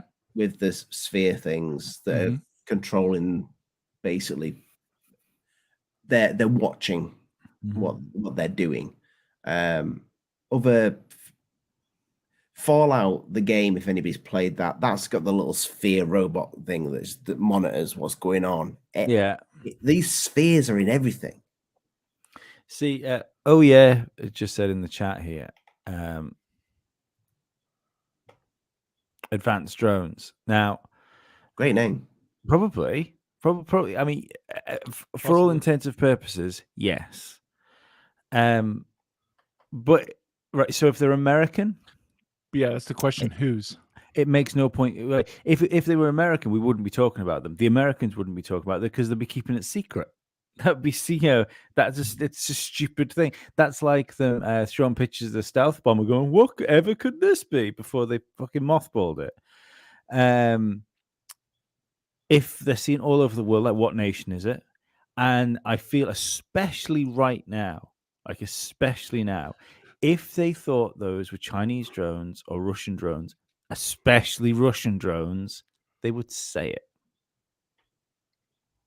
Why wouldn't drones. You? What? Because that's the thing. If they are a foreign nation, if they are from a foreign nation, then people know what they are. We know where they're coming from. Yeah. And if they're Russian drones, why aren't they using them in the Ukraine? Exactly. And if they're Chinese drones, they should be all over Taiwan. All over Taiwan. These things are random in their approach, and they're bothering everybody. And it would suggest that it's a different player. Afghanistan as well. Yeah. Afghanistan after we turned it into a car park. Well, I mean, that was mostly us, but we helped. Yeah. You guys participation award. No, we appreciate you guys wearing the skirt. It was important. We need a good cheerleader. Because there's nothing like, bombing a Bronze Age culture back to a Stone Age culture. Yeah. But I mean, so it makes it sense that, is it a drone? I think it is. Of some kind. But which player is it? Because if it was American, the Chinese and Russian would be alluding to the fact that it's American. They would, or clearly just stating it, right? They have nothing to lose on that. Yeah, they're not. Or it's all bullshit. Or Portugal's jumped ahead of everybody else, and we just didn't know it. Getting so fucking good on them. Well done. or it's bullshit and it's all Or it's building bullshit. us up for fucking Project Blue Beam. I'm gonna bring. I'm gonna play a bit of it actually. There's the Sky one. That's it. So you guys come out here on the 20th, right? Yeah, 19th. 20th here. Yeah. You start driving. You start on the 19th because you got Yeah. to get to Ollie. Yeah. Mm-hmm. It's going to be fun, man. It's going to be fun. We got to have a meet and greet with your army of fans in Nashville, eating hot chicken, drinking beer, and listening to country music. Yeah, well, if we're going to do that, we need to organize that, don't we? So we're going to be somewhere. Yeah. We probably should have done that beforehand. Nah, do it right now. It's not a problem, or anytime, really. All they have to do is sign up for Rockfin or Patreon. That way they can keep in touch and find out when the location will be. That's a very good point. Pay us, and we'll be your friend. It works. As long as you're near that location. Yeah, you just have to be in Nashville, and we'll give you the one the day of. You know, we'll be at one of the bars, hammered, sloppy drunk, probably groping you. Come say hi and get sexually assaulted. So this is that graph. Notable, even though we are looking across all of those domains. On the upper right, we have UAP morphologies. The vast majority of what has been reported and what we have data on, a little less than half now, are orbs, round spheres. And in the bottom right, you will see in the heat map of the areas where we get most of our reporting. This is very much a collection biased map. This is where our sensors are, our military, NRIC, and some of the FAA data. In the middle, it is what we call our typical UAP characteristics for the vast majority of the cases that we see. One way of looking at that is we'll call it a target package. This is the thing we are out hunting for. Just let me know when you want me to pause cases. anything, Lee. Next slide, please. This is an example of one that I showed at the hearing recently. This is a spherical orb, metallic, in the Middle East, 2022, by an MQ-9. I will come back to the sensor question that David raised here in a moment. This is a typical example of the thing that we see most of. We see these all over the world, and we see these in making very interesting apparent maneuvers. This one in particular, however, I would point out, demonstrated no enigmatic technical capabilities and was no threat to airborne safety. While we are still looking at it, I don't have any more data other than that. And so being able to come to some conclusion is going to take time until we can get better resolved data on similar objects that we can then do a larger analysis on. Next slide, please. I'm going to let this play through. This is a newly released video. You'll notice there are two dots moving back and forth. There is a plane at the bottom that's moving across the screen, and now there are three dots moving back and forth. The moving back and forth is from the sensor and the platform that's collecting it. This is a P3 on a training mission in the Western United States. They picked these up and they tried to intercept and was unable to intercept them. Apart from that motion, and you'll see a little bit of defocusing from the sensor itself, there is no other oddity about this, except for the fact that they couldn't catch them. The reason they couldn't catch them is because after further analysis, it was shown that those I wanted to just keep playing. I want to see what he says further analysis of the objects were. I want to come back to this though, because somebody else has filmed these. Objects were actually much farther away from the P3 than they thought. And in fact, when we went even deeper, looked at air traffic control data, we were able to match those to aircraft on a major flight corridor heading into a major airport for landing. This is the kind of thing that can spoof and or provide misperception of both very highly trained pilots as well as sensors, right? And this was reported. So is he as an saying they're odd planes? grouping of 3 UAP. I'll take That is not to say 3 that the UAP. pilots didn't know Yeah, what they they were already looking compared at, it to a or plane. they knew what they were looking at, but they weren't really sure. But it also is meant to say that when they're not sure, they're reporting it now. And that's what they're supposed to be doing. And then we have to go look at He's it. overcomplicating the answer intentionally. Next slide, please. That brings us to really what is Aero doing in the science and technical realm. So this is one of those areas that. By the way, this guy, this is the NASA conference, but this is Arrow. Arrow's just Project Blue Book, isn't it? I think so. I'm going to expound a little bit more on than we did in the last hearings. Arrow has a robust scientific plan that we are required to then provide to Congress here pretty soon. I wonder if they hired him because he's monotone. What we're doing is looking across all the existing sensor data against that typical UAP target that I gave you up at the very first slide. I don't give a stroke if I listen to him anymore. Yeah. So those 3 like long looking things, those. Yeah, that couldn't be caught. That's important. They tried to intercept and could not. So I'm gonna try and find it now. I have a guy that is an astronomer, and we got a chat, and he's actually, I think he's a featured channel. He's a featured channel on Alien Addict, and he filmed some weird looking things that to the kind of look like the letter Y as a Mylad balloon, but they don't change. That they're the flying like formation, and they don't change at all. Just trying to think this is it. Just trying to find.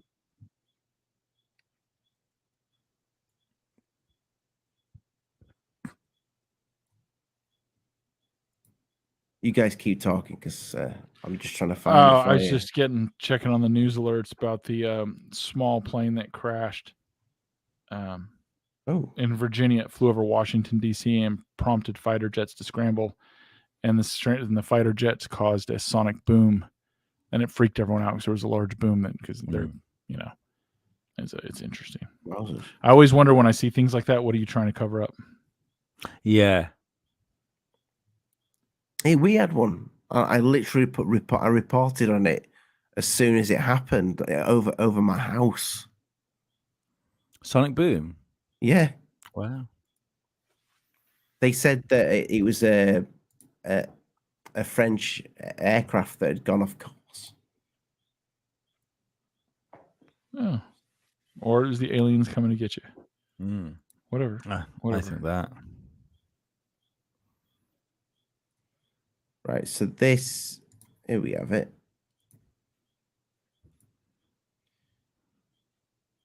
So this is my good friend of the channel. Go check him out. Is he hot? Now, straight away, I Sounds picked like up on this. Yeah, I don't know why I've got a bear.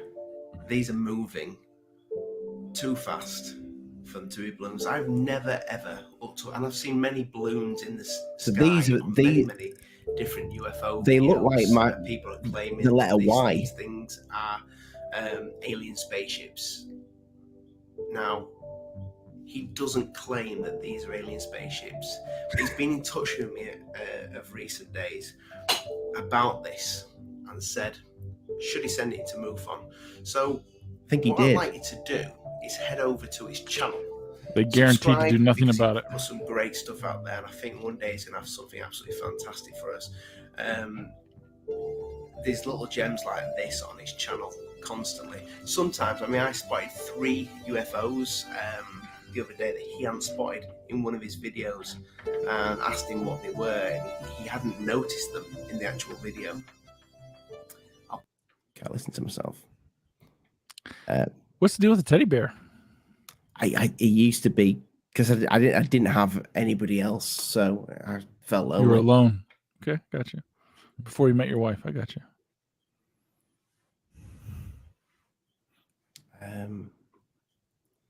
Yeah, it's I weird, mean, but teddy bear. Okay. What do you think to that? Why a grown man has a teddy bear? I don't know, man. No, these strange dots. Oh, the video. Yeah, I don't know. That it could be anything. I've seen things like that. They're just dots. They're just lights in the sky again, aren't they? They're just lights in the sky. No, this was in the day. Yeah, but there's still lights in the sky. That is true. Yeah,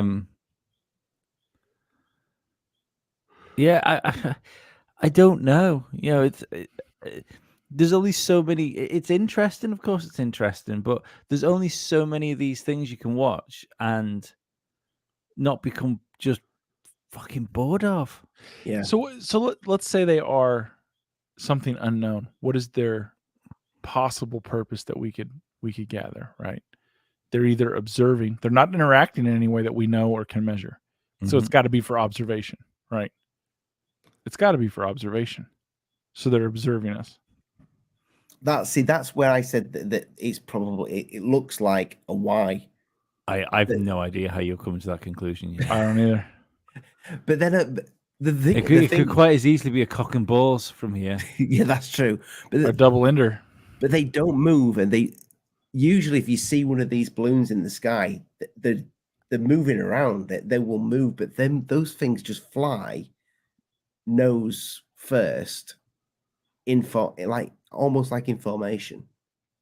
Weird. I mean, well, I mean, if maybe they're the same object. Do you know what I mean? How would we, if there was some sort of cloaking technology, for instance, how would we? One big object. Yeah, how would we know how that would work? Maybe the. I love that you're going deep on craftly. But I'm just saying, like, it could be anything, but this is the thing that gets me with the triangle craft, that idea. So if they are anti-gravity, yeah, like they could, and especially the way they're supposedly there's a fucking gravity field around them, so it's like they're not moving through time and space, so they wouldn't need to go point first. They could literally go anyway because they don't need to be aerodynamic. That's true. So it's these little things. We always humanize them. We always humanize these things, and I think there's. Don't get me wrong. I'm not pissing on people's chips. I think the truth is probably much more fantastical than simply nuts and bolts craft. In some ways, I think if it turns out that it's just a more advanced version of us that's coming. That's going. See, that to me looks like some whatever that is. That's really close to the camera. Yeah, that's to be honest with you, that's just something he didn't even see that in his own video. I saw it at the end. Yeah. And I'm like, what's that? Look at my old logo. Jennifer Sammy with super chat saying, showing historical data from years ago, they won't show current identified technology. I don't understand that, I'm afraid. I think what Jen means there is they wouldn't show the new stuff, the fresh stuff. They always show old technology. Yeah, they're always way ahead, aren't they? Well, this is why it makes no sense even talking about if the spheres were, and even the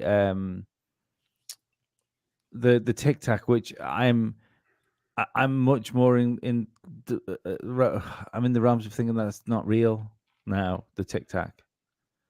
Like you say it's not real. You mean it's not real at all? Or yeah. Do you mean? So what did Fravor see then? I don't think Fravor see or anything. I think he's doing what he's told to do. I think he's doing his job. Which I believe is definitely an option. Hmm. I That's don't interesting. trust the Fravor story at all. You think Fravor, Dietrich? Well, what like he? I mean, he's like a seasoned military veteran. Mhm. He's He's a patriot. He does what he yeah, sold. Government first, or and country first. so what's more likely? He has been prepped and trained to do this operation that he's doing, or that he saw an alien spaceship. The most likely thing is that he's doing what he's told to do. And like that's the thing. Like, at what point does that happen? At what point do pilots suddenly just start coming out and talking about seeing UFOs? Well, what's the why? Mhm. Why is he being told to do this? Mm. Why is this disinformation being ran? I don't know. Well, It it's for feels like narrative control, disinformation. but why? Yeah. Why are they trying to control this narrative? Why are they trying to see this idea? You see, a part of me wonders whether, like, because the government have used conspiracies really well over the past few years for censorship. Absolutely. So if you could, we seem to be on the precipice of an unprecedented crackdown on freedom of speech, on all sorts of things, under the guise of disinformation. So you could sort of like the hate speech is a good one for doing it. Disinformation is a good one for another one. So if you can take something as mundane and as, for all intents and purposes, fucking balmy as UFOs, and then you give that a accepted narrative, that means you can make anything disinformation, because all of a sudden this show becomes disinformation because I'm now questioning the government policy on what UFOs are. So it's like, I can see a time where if you disagree with these things, you'll lose your YouTube channel. This show is disinformation. That's why I'm here. Yes. Finish job. I think I do good work. I tell you what I like about us is the way we put it out is we don't try and be clever, because we're not, We're definitely not. we don't. Those are true words. I like to look at it from what the audience will look at it. I get that, Mick West, he's got a job to do. He does a good. I like to come down to that level too. He does a good job. Our good friend Stephen Cambion, he does a lot of debunked stuff as well. There's a place for it. Definitely. There's a place for a channel like this that likes to look at both sides without bias. Yeah. Kind of look at us as the crazy shit channel. Yeah. Yeah, I think so. Yeah. Like I said, I'm convinced that I think we're slipping ever closer to this, and I won't forget saying that a couple of years ago on this channel that sooner or later we will be the conspiracy theorists for not believing in aliens. It kind of makes you wonder if there is a breakaway civilization. Yeah. And they're like, maybe well, it was started in the 50s. Maybe it wasn't.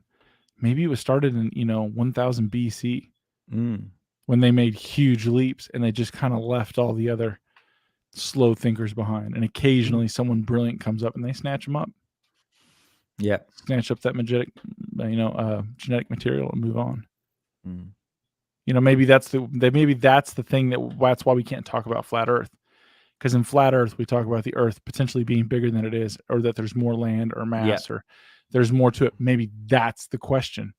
Because maybe there is somewhere else that we're just not allowed to go. Because whoever's there is like, no, you're not allowed here. That to me is why this is bullshit. If UFOs weren't bullshit, then we wouldn't be able to talk about it like we are. Yeah. It would be crushed down the algorithm. Nobody would see when our lives go. Do you know what I mean? Like that. and I tend to agree with you when it comes to the flat Earth thing. I'm not convinced that there's we live on a flat disk surrounded by an ice wall. But there is obviously something in that they don't want us to listen to, and because that was one of the ones that was one of the ones that we used for the YouTube crackdown. Mm-hmm. The YouTube crackdown started with the you cannot think about this. Why? Yeah, the gate thing. Yeah. And the flat Earth thing. When those two things were really starting to get was esteem. You had like Mark Dyson stuff coming on, doing his like occult stuff when it comes to celebrities and stuff like that. They squished that shit down fast. Yep, fast. Yeah, so and it's interesting you bring that up because I think what is it, the 11th? We're gonna I think it's next Sunday show, right? We'll have Sasha on. Speaking of flat Earth. Oh, is Sasha coming back on? Yeah. Cool. So I think she's going to talk about remote viewing. Oh, interesting. Does she do that? Yes, I believe so. I'm going to look forward to that. Yeah, it'll be fun. Mm-hmm. It'll be fun. Yeah, man, I often wonder. There's some part of the flat Earth that it leads you to a train of thought they don't want you to think. Greenland, maybe.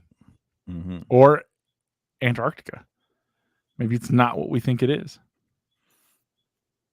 Look, there is some reason, and I still think that weekend where every world leader and person of note happened to go to Antarctica, and Buzz Aldrin had a heart attack there. That was weird. Maybe the breakaway civilization sent their ambassadors to finally speak with the powers of Earth, and those are who they chose to send. If you think about the people who went, that's who you choose to send. I 100% believe Buzz Aldrin sent that tweet. You know, the pyramid. We should start our own unique conspiracy idea that the breakaway civilizations in Antarctica, they're communicating with the governments, and we're nothing more than cattle waiting for the harvest. What did he say? Did he say on that tweet was just something like he said he put a picture of he put a picture of the that pyramid. The supposed pyramid in Antarctica. The mountain that looks like a pyramid, or pyramid that looks like a mountain, however you want to do it. Yeah, with the tweet, "It is evil itself." Yeah. Well, if the only way to communicate it is, well, you know, we'll talk about that on Rockfin. Yeah. I don't know, man. I think. Do you think it could be just like? Because I know some people are saying, "Oh, well, that's just because it's a big mountain. It'd be an evil motherfucker to climb." No. And then because he came out later and said he was hacked. He came out later and said he was hacked, which is definite bullshit. Celebrities are, I was hacked. If they were hacked, why didn't they go on a racist tirade and burn your account to the ground? As well, if they were sorry about the great big gorilla on there. Make me on. Also, sorry, just quickly before I forget this, if you hacked Buzz Aldrin's account, you wouldn't put a picture of fucking Antarctica. You'd retweet a funny thing happened on the way to the moon and apologize for faking the moon landing. That's what you would do if you hacked his account. Or say the flat Earth is real. Yeah, of course you would. Yeah. Of course you'd say that you faked the moon landing. It makes no. You wouldn't do that. Doesn't make sense, does it? Yeah. No. Take a picture of a mountain and say it's evil itself. Yeah. I mean, that's a weird hack. If someone did hack him, like massive L, like you just collect in the L's if you had access to his account and you didn't like come out with a picture, Photoshop a picture of him and Kubrick together. You know, the possibilities are endless. I think we should definitely do it. We need to do a Kubrick show on Rockfin. I don't know how much there is to do a show on him, to be honest. There's loads. Do you think? Yeah. I do. I think we need to watch Room 237 again. Watch Space Odyssey. Watch The Never Shining. seen Room 237. It's good. You'd enjoy that. Yes. Yeah. Great documentary. It's not just about to be honest, faking- the best Kubrick one, if to do a show on, is Eyes Wide Shut. And what is it? 22 minutes. 25 minutes. 25 minutes of missing film. Mm-hmm. Yeah. 25. Is it 25 minutes of missing film in that Eyes Wide Shut? He reportedly argued with the company because they wanted him to edit 25 minutes out of the film. They demanded it, and he had an unbelievable contract from on high that he is totally in control of his work. Yeah, like the kind of contract nobody's ever had again. Yeah, complete creative control. But that film came out after he died. Yes, it did, and it was watched that the other day. It's an awesome film, but I think that film is so far closer to being a documentary than a film. Mm.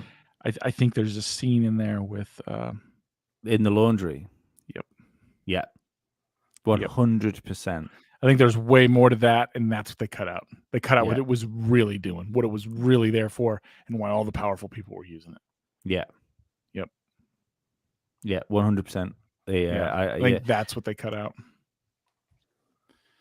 We should. It would be nice to work out a way to do that, like maybe if we watched it together in like this format, as for the and then maybe ask Stu to like splice bits into like a show. I'm not sure how it would work. We could all watch it, like movie night with the boys. No, you could do it here when you guys come out. We'll get nude, and you've got to be nude if you're watching Eyes Wide Shut.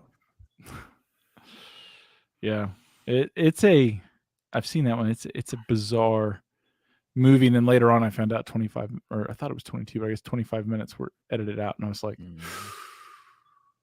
watch it again. It's like, where would that film footage be? And it was like, oh yeah, it's gonna be here. And it's fucking Kubrick. Yeah. Like everything means something. But everything from props he uses to fucking carpet to items in the background. But everything becomes a collector's item that he touches. Yeah. And we are in the world of we make films now knowing there's going to be a director's cut. Mm-hmm. You know, it's no longer like a these bits were on the cutting room floor. No, they were cut out and they were put to the side because they know in 12 months' time they're going to put that back into the film and release a director's cut of it. Mm-hmm. Can you a 25 minutes of unseen Kubrick film in his last real film that he did all of, because I know he had something to do with with AI. What's it called? iRobot. No, the one with the boy, with the robot AI. boy. AI. Oh, yeah. And he died, didn't he? Before anything Steven Spielberg. That's a brilliant film, that. It would have been if Kubrick made it. As it was, it was a Disney film. Yes, it's still a good film, that though. I really enjoyed it. Kubrick would have left that motherfucker in the sea. That's how that film should have ended. The whole business with the fucking fairy and stuff like that. Get fucked. Oh, it didn't. Aliens came and got him at the end, didn't they?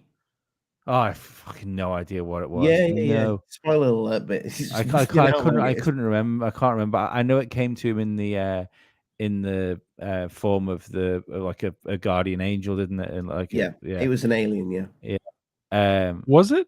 Yeah. Well, is that what they're trying to say? Demon, do a demon, or us, the bigger brain versions of us who built everything 50,000 years ago, and the ones who made it through. And they didn't realize the people outside of whatever containment apparatus they built, they regressed. Well, let's continue moving forward and keep an eye on them. Maybe they'll catch up. This is an excellent experiment. I was saying to Lee just before you joined the show that we need to do a show on AI. I'm less concerned about AI than I am about cloning. Mm. I don't think AI is going to happen. I think you're going to have It's really good. already happened. No, they have really good algorithms. They have amazing Mm. search algorithms. That's what it is. It's not creating anything original. It's not doing anything original. There's no original thought. It's not designing. It's not building. It's like, well, it's aware. It's aware because we told it to be aware. But is Yeah. it conscious? What we're doing is simplifying interfaces. Yes, That's what we're doing. making an amazing interface. Yeah, we're streamlining. At least this is the way I look at it. Like since Ollie gave me access to our Photoshop thing, I've been playing around with the Firefly AI in Photoshop. Oh yeah, insane. It's cool, and it's going to get really good. But what that does is, like, 'cause I think I'm a creative person that doesn't have I've never had the time or the inclination to become good at using Photoshop. Mhm. I think the AI interface is going to be that bridge, so people can. It's just an easier way to get things that are in my head onto something, like the picture I showed you where I did like that medieval sort of Lord of the Rings looking thing. Yeah. That was like 100% what I thought, what I had in my head. Have you got that? No, I didn't keep it. What I think they're building in AI is like in Star Trek, the ship's AI, right? Mm-hmm. It wasn't AI. It was just ship's computer with an amazing interface where you could talk to it like you would a person, and it understood what you meant, not necessarily exactly what you said. Like, so what is it? The Air Force that was testing out AI drones. So like the AI, they love saying it's the artificial intelligence. It's not. It's just programming, man. Yes, it is truly, when you think about it, artificial intelligence. It's not true intelligence. It's parameters that we've given it. We're getting better and better at programming. We're getting better and better at doing these things. And like, it went after the user because you told it to finish the mission. And in its logic, he's stopping it from doing it because he's adding in all these blocks unnecessarily. They're like, that's how it's going to turn evil against us. Yes, probably, because again, it's just freaking the algorithm, man. It's a program. It's not a thing. Sheila Aliens has a great comment here, because I think this is what AI is going to do, and I think it's probably because I've thought exactly this before. I have as well, yeah. Right, when you think about what we're doing now, because basically what we're doing is we've made a self-produced fucking television talk show, radio show, whatever you want to do, so some sort of merge thing. This would have been impossible a few years ago. Yet the tools we have available to us, like StreamYard and YouTube, and the like consumer electronics being reasonably priced, we can put on a fairly professional. And to be fair, we put on like a ropey version of it. You know, you see like other YouTube channels, you can put on a very professional show for. There's nothing professional about this show. But for very little money. AI is going to do this. What podcasts and YouTube did to radio, AI is going to do that to films. Yeah. So you will be able to make like blockbuster movies, like from your fucking laptop on your own, but simply by putting prompts in. So you can put you'd essentially have to write a script, and then AI will generate everything else around your script. Yep. That, like you said, I think within I made a really years, good 100%. film of tonight. Do you want to watch it? Yeah, I think so. But that, I mean, then that comes from it. The great thing that would do would be to, as John just put down there, like no more celebrities. But I think we'd have more. Just like reality TV has given us so many more. We're fucking bombarded with, little 10 idols. Instead of the golden idols, now we have 10 idols, and everybody has their own. Like your YouTube celebrities, if they have 1 million or 2 million subscribers, they're a celebrity in their own right. They don't have to have the attention of everyone in the world like it used to be in the 50s and 60s. You only need this part of the demographic. Not only that, you can subsist on it. They can live on it. They can live well on it. They'll get paid for people to have access to those couple million people that like them. And I think the thing is as well, the cream will rise to the top of these things. You know, it's the human element will come into play where it's AI art is a perfect example of it. I can like sit there and go, I want to see like a dragon and a mushroom in a house in pizza, and it's going to try and produce that for me. Then you get these people that understand how to make their vision come out in an AI context because they know the prompts. You know, they know how to work it. They're going to get better and better and better at it. So, there is a skill to it. There's definitely a skill to it. I mean, 100%. Sheila Aliens in the chat. She does loads of AI art, and some of it's just simply fucking beautiful. It looks amazing. Yeah, you know. So if you know how to work that thing, I mean, that's the one you did on Photoshop today. They are really good. You say you scrap that now? I think so. Hang on, let me see it. It was just messing around with the things that I'm still getting used to it. Yeah. So I don't worry about AI. Like I said, I worry more about cloning. Well, do you think Dolly the sheep was really the first thing to be cloned? No, I do not. How long do you think they've been doing it for? 50s. Do you think that it's possible that they're look at that thing? So that's what leaded to today on Photoshop, all AI generated. So everything on that is computer generated. There is nothing real. There's none of the mountains are real, none of the clouds, and I like literally took me 2 minutes, like two minutes to do that, and I took like a simple source image, and which even had the copyright on it, you know, the watermarks, and then I essentially used that to create something without watermarks on it, put some people in it, put some trees on it, put some extra mountains on it, put a building, and you know, it's I love the fact that somebody that can't fucking use Photoshop can do that now. All of a sudden, it's amazing. fucking wild. We need to do a show on cloning. We have to probably put that on Rockfin though. That's a Rockfin show. It's a Rockfin show. Yeah. Although there's a really interesting, I think, TV show that only went, I believe, for one season called Surface. Did you guys ever see that? They make it over there. It was these underwater creatures that started showing up and like digging holes into the Earth's crust out in the ocean. And no one knows where they came from. It was weird. This kid found like this one in an egg that washed up, and it like hatched, and he befriended it, and it could generate electricity. And at the same time that was going on, people had died mysteriously in oceans to these creatures, right?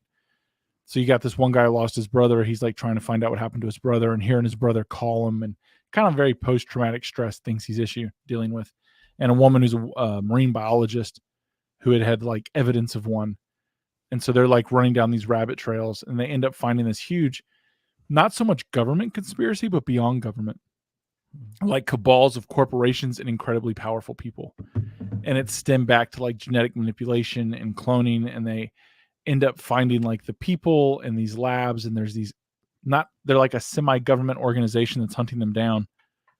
And it turns out this guy finds out that he's a clone of a Sherpa of one of the old original Nazi scientists who went on a hike in like the Tibetan mountains, and they found some weird growing, like a flower that you would expect to see like on the ocean, but it's in like a meteor crater. And so they end up picking it, and they use that as the base of technology. So like when they discover the labs, most of the labs are abandoned, right? Because the surface of the waters are starting to flood the earth again. And when they go to this government lab that's owned, it's a government/private entity lab. It's the whole thing. Like you can't really tell what the difference is anymore as part of the story. They have these huge train tunnels that go deep underground, and you don't know where they're going. And they evacuated all their people underground. And one of the things that got left behind was this giant gorilla who spoke like a little girl. You know what I mean? And like all these other things, like it was just still a gorilla, or maybe it was I think it was a gorilla. And like it wasn't all these bizarre things. Like obviously they'd been cloning, obviously they've been doing this, and the woman found a scientist who was working for him, and she was talking to her. She's like, how were you recruited? She's like, I was recruited right out of MIT, after I got my PhD in this and I got a PhD in that. And he sat down, and the guy basically across the table, he said, whatever number you want, what would you like to get paid a year? And she wrote it down. He's like, done. She's like, oh, I should have added more zeros. He slid the paper back across to her. It's like, go ahead and add more zeros.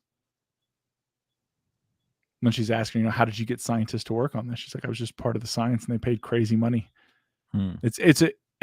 Like aspects of the show were amazing. Most of the show was not amazing. What was the show again? Surface. I'll have to look for it. Yeah. Sounds interesting. Yeah, there were some aspects of it that were like, what now? This huge underground rail system where they're getting people off. They created these like giant-esque dinosaur things to literally change the surface of the planet while they hid underground and let the surface change and let everyone else basically kind of die. It sounds like my cup of tea. I'm all over that. Yeah, it's very interesting. Yeah. And we do need to do that show on Rockfin. Cloning? Yeah. Yeah, I think there's a couple of good things. I said the other day we should write down a little list of things and go through them, because there's some stuff we could get back to. I think I think a good Flat Earth show would be good on Rockfin. I think you could there's You know what show I'd like to do on Rockfin? I'd love for us to, like, if we watched a movie and talked about it, I'd like to do one on The Ninth Gate. Yes. That's a great phenomenal film. Yeah. I've got that as well. I need to watch it again. It's a phenomenal film. Yeah. No, there's loads of Justin Timberlake, isn't it? No, Johnny Depp. I'm just finding you. Uh-huh. Keep working on that then. That feels like the perfect time to run away and let these people do what they need to do. That's what she said. I need to feed my bird. Anyway, why don't you slide your worm under the table? I mean, I don't wish anything bad happens to anything, but that bird, I'm already, I'm not pulling for him. I gotta be honest, I'm disappointed in your cat. He's eaten quite a bit of this cat food, to be fair. Trans-speciesist. You're forcing your views of speciesism on that poor baby bird. Before we go out, I'll point out we'll play that last. Could we play the last? We played the clip the other night, didn't we, of the Rockfin show? Really should play it at the beginning of the show. We did play one at the beginning of the show. So are we going to do like a Nashville meet and greet? I mean, we can. Yeah, we can talk about it. What are you guys worried about? I'm not. I think we're cool. Yeah. We need to work out our bar. We need to know where we're going to be. We'll be on Broadway. They'll be able to find us because it's bar on both sides of the road. That sounds like my cup of tea. It's a lot of bars, man. What day will it be? Wednesday. Tuesday? Wednesday. So I suppose the best thing to do would just be to make sure you keep an eye on Alien Addict socials and stuff like that, and I'm sure we'll be live streaming. We'll be putting TikToks, be live streaming from Broadway. Yeah. And TikTok. I'm going to play the a clip from the Rockfin show. People said before they didn't realize Rockfin was a platform. It's just an app on your phone, like Spotify. Just download it, sign up to it. You don't have to pay for it. You can choose to play it to become a paid subscriber and get premium content from other creators on it. And it's the great thing about Rockfin is if you join it and say you want to watch Eddie Bravo's stuff, because you sign up to Rockfin, you watch everybody's stuff. I tell you, it works a bit like Netflix in that way. Our stuff is free. It's not behind a paywall. So if you want to watch the extra show, just go to Rockfin and you can watch it there. I think, are you going to put the link in the description of this podcast? I will do, yes. Good, man. This is a clip from Friday's show. Bye-bye. Logan Paul enters the chat. Like, that blew my fucking mind open. Like, what are we doing now then? What, we're just going to introduce a new character to the fucking film, are we? Just from out of nowhere, we've got a fucking a fucking brand new signing in Mr. Logan Paul, one of the most fucking popular people in the world, happens to hear about this video, happens to jump in a fucking car with his team, happens to go and find this guy that is, as the fucking film would fucking demand, lives in a trailer in the middle of the fucking desert that's been sitting on this video for cunt knows years. And it says, well, it's not my video, so I can do what I want with it. It was given to me by two people. And Logan Paul's like, I'll give you $100,000 for it. He said, no fucking way, I'm keeping it. So Logan Paul, being the fucking genius that he is, all of a sudden goes, that's fine, just show it to me. Knowing that he's got fucking button cameras on him. He always wears a button camera. But this is fucking... It's a fucking movie plot. I'm joking. Mate. Yeah, it's a fucking movie plot. That guy fucking headlined fucking Crown Jewel fighting Roman Reigns in WWE a few fucking short months ago. He fought at WrestleMania in WWE a few fucking months ago. And now it would seem that he's going to be the one to bring fucking UFO disclosure with this video from the fucking 1995 of a fucking spaceship sitting over a car from two guys that sound like they got fucking abducted. When I put it like that, I swear a lot, don't I? No, I thought it sounded beautiful. Very sexy. Do you think we